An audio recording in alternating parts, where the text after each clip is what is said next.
വിളവെടുപ്പ് ആരംഭിച്ചതോടെ കാപ്പിക്കുരുവിന്റെ വിലയിൽ ഇടിവ്. 2 മാസത്തിനിടെ 1 കിലോ റോബസ്റ്റ കാപ്പിക്കുരുവിന്റെ വില 50 രൂപയും കാപ്പി പരിപ്പിന്റെ വില 75 രൂപയും കുറഞ്ഞു.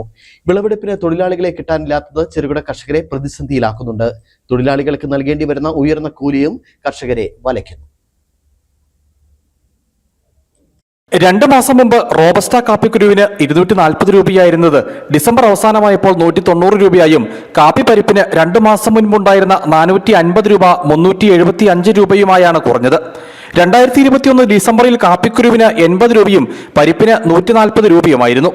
2022 കാപ്പിക്കുരു വില 93 രൂപയും പരിപ്പ് വില 175 രൂപയുമായി. 2024 കാപ്പിക്കുരു വില 222 രൂപയും പരിപ്പ് വില 395 രൂപയുമായി. ജില്ലയിൽ കാപ്പി കൃഷി ചെയ്യുന്ന 150ഓളം വൻകിട എസ്റ്റേറ്റുകളും 20,000-ഓളം ചെറുകിട കർഷകരുമാണുള്ളത്. ദിവസം 800 രൂപയിൽ അധികം കൂലി നൽകിയെങ്കിൽ മാത്രമേ കാപ്പിക്കുരു വിളവെടുപ്പിനുൾപ്പെടെ തൊഴിലാളികളെ ലഭിക്കുകയുള്ളൂ. എല്ലാ സമയത്തും പണിയില്ലാത്തതിനാൽ ചെറുകിട കർഷകരുടെ തോട്ടങ്ങളിൽ ജോലി ചെയ്യാൻ യഥാസമയം തൊഴിലാളികളെ ലഭ്യമാകാനും ബുദ്ധിമുട്ടാണ്. പലരും അതിഥി തൊഴിലാളികളെ എത്തിച്ചാണ് വിളവെടുപ്പ് നടത്തുന്നത്. വിളവെടുപ്പ് വൈകിയാൽ കാപ്പിക്കുരു പഴുത്ത് പക്ഷികൾ ഉൾപ്പെടെയുള്ളവ നശിപ്പിക്കുമ്പോൾ കർഷകർ നിസ്സഹായരാണ്. മുൻവർഷങ്ങളിൽ കാലാവസ്ഥാ വ്യതിയാനവും മറ്റു കാരണങ്ങളും കാപ്പിയുടെ ഉൽപാദനത്തെ സാരമായി ബാധിച്ചിരുന്നു. ഇത്തവണ ഭേദപ്പെട്ട വിളവുണ്ടെങ്കിലും വിലയിൽ ഇടിവുണ്ടാകുന്നത് കർഷകരെ ആശങ്കപ്പെടുത്തുന്നുണ്ട്.